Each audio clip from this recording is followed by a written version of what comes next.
A lonely 100-year-old tortoise formed an unlikely bond with a little boy. But then, one morning, the boy vanished. And what the tortoise did next left the whole town speechless. In the quiet town of Silver Pines, nestled between tall trees and sunlit hills, lived a 100-year-old tortoise named Oliver. He wasn't just any tortoise, he was a legend. For generations, people had come to the old community garden to see him. Teachers told school kids stories about him. Some said he remembered the war. Others said he was magic. But to most people now, he was just an old, slow-moving creature who spent his days beneath the same oak tree. Then came Sam.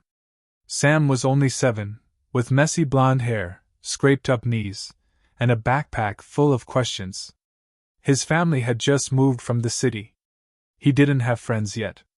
So every day after school, he would wander down to the garden and sit beside Oliver. At first, Sam just watched him. But over time, he began talking. About his day. About his fears. About missing his dad, who died the year before. And though Oliver never said a word, Sam always felt understood. Locals started noticing. The tortoise and the boy. They'd smile, shaking their heads. What a pair! But nobody realized how deep their bond had grown. Sam began drawing Oliver. He brought him lettuce, and even read him bedtime stories. His mom didn't mind, she said it was the first time Sam had smiled in months. But then one foggy morning, something changed. Sam didn't show up. Oliver waited. And waited. Hours passed. The sun moved, the shadows shifted, but no little boy came running down the garden path. And from that moment, the peaceful town of Silver Pines began to unravel in ways no one expected. The news spread quickly. First to the neighbors, then to the sheriff, and finally across the county. 7-year-old Sam Carter missing since yesterday evening. His mom had put him to bed after dinner. But by morning he was gone. The back door was cracked open. No footprints. No sign of struggle. Just silence. The community garden turned into a search hub. Flashlights, search dogs, volunteers, everyone came. But amid the panic, Oliver the tortoise didn't move from under the oak tree. He hadn't eaten. He hadn't wandered. He just stared toward the path, as if waiting. At first, people overlooked him. Just a tortoise, right? But then Emma, an old retired schoolteacher, noticed something strange. Every time someone calls Sam's name, Oliver lifts his head. She whispered. He knows something. Of course, people laughed. He's a reptile. 100 years old. He can't possibly understand. But others weren't so sure. That tortoise had seen generations pass. People said he once led a lost child back in the 80s. Urban legend? Maybe. But when you're desperate, legends start to feel real. A week passed. No signs. No leads. And just when the town was beginning to lose hope, Oliver did something he hadn't done in years. He moved. Slowly. Deliberately. And he wasn't heading to his usual sunspot. He was heading toward the woods. At first, no one noticed Oliver's movement. After all, a tortoise doesn't exactly bolt. But when he didn't stop, when he kept heading toward the forest that lined the edge of town, a few kids followed. Then some adults. He's never gone that way before, said one man, confused. Oliver paused at the edge of the trees. Looked back. Then continued. The woods were thick, rarely used. Even the search teams hadn't gone deep in, said it was too dense, too dangerous at night. But Oliver didn't seem afraid. He moved with purpose, like he knew something. By the time he crossed into the trees, nearly 20 people were following. The sheriff hesitated but then nodded. Let's see where he goes. Deeper and deeper into the woods he went, over roots and under fallen branches.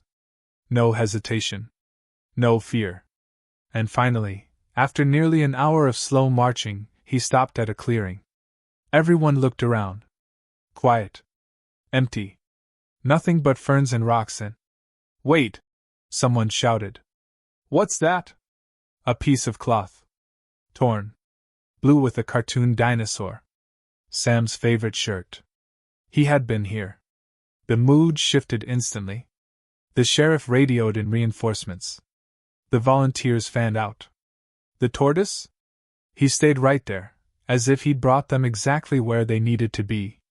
But if Sam had been here, where was he now? That night, the forest pulsed with life. Drones hovered above. Officers combed through trees. But something about the clearing felt strange. The temperature dropped slightly. Phones lost signal. Even the dogs refused to step into one corner. Oliver didn't move. He just kept staring toward a moss-covered mound near the back. A boy named Max approached it.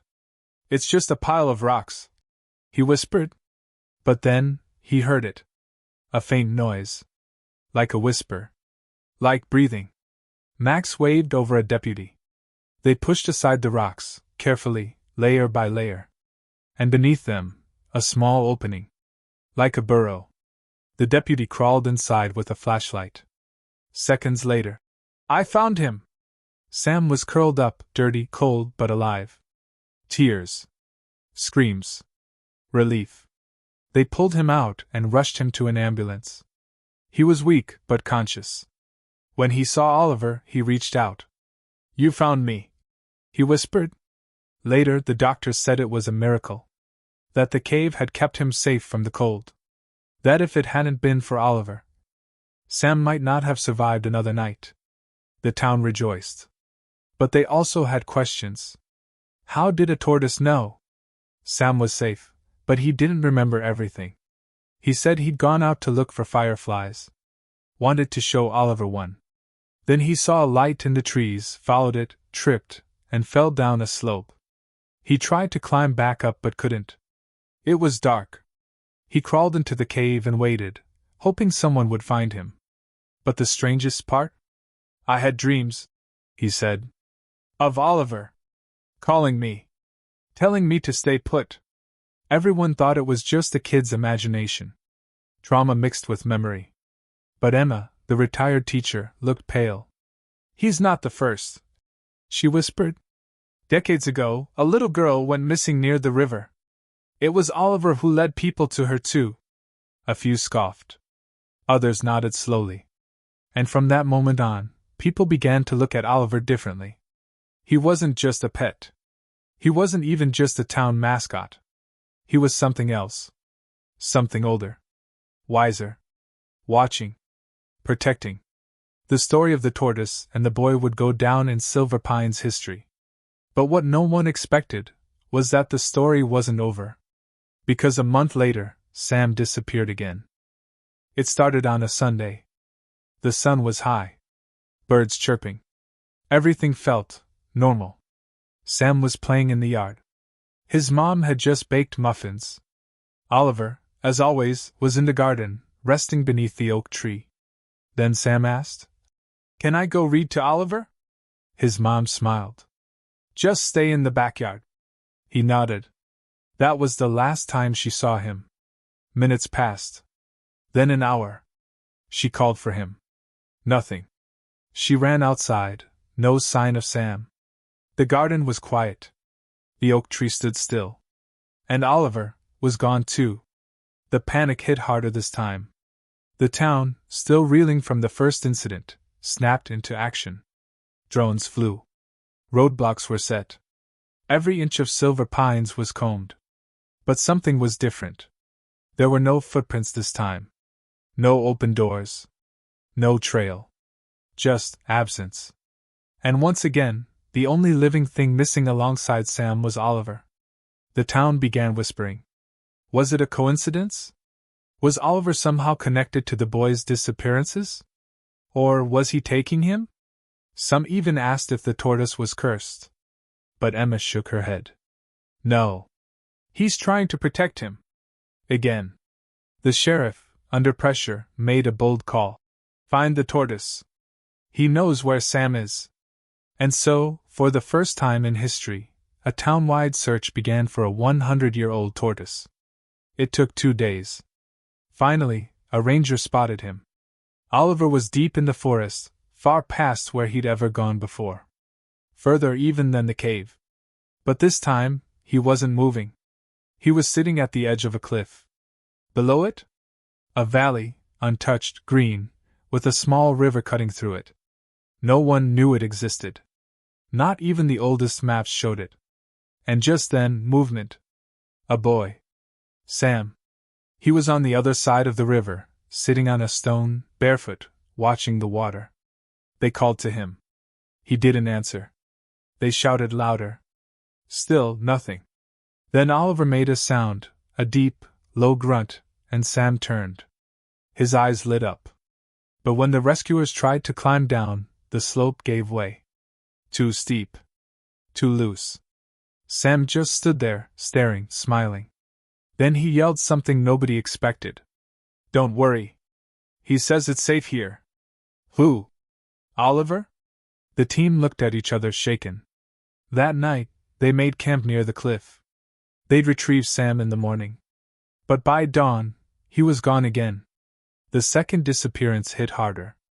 It wasn't just fear now. It was frustration. Confusion.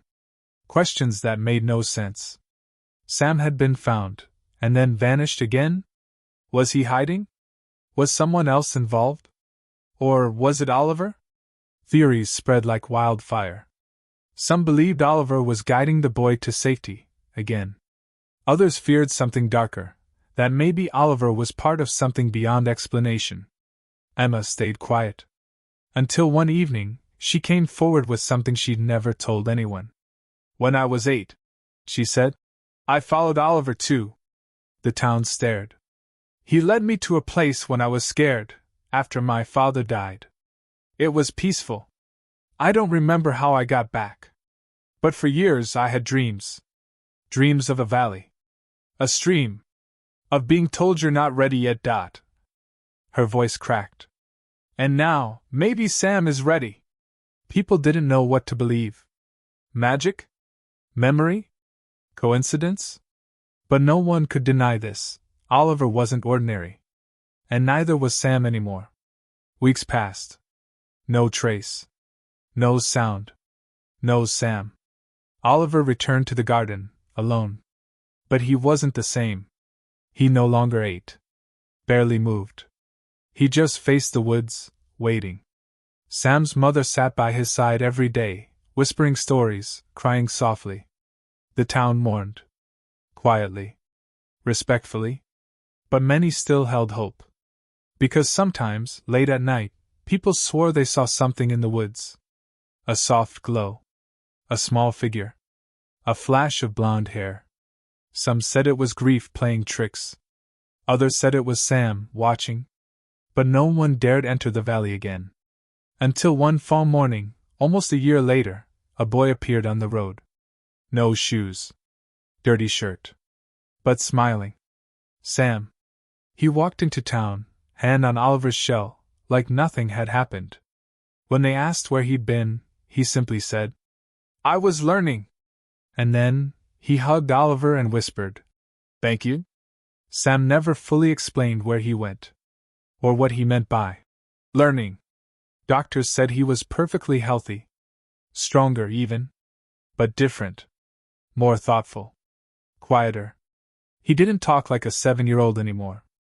One night, when his mother asked gently, "Where were you, sweetheart?" he smiled. "With others like Oliver. Where time moves differently." No one could understand. But he didn't seem scared. Or sad. He just kept living, growing. And Oliver? He lived another 10 years. Still slow. Still quiet. Still wise. When he finally passed, the whole town came for his farewell. They built a statue of him in the garden. Not just as a tortoise, but as a guardian. Underneath it, Sam carved the words, "For Oliver, the one who watched, waited, and walked me home." And to this day, in Silver Pines, they say, if you're truly lost, just sit by the oak tree. And wait. Because Oliver's spirit? It still walks the garden path.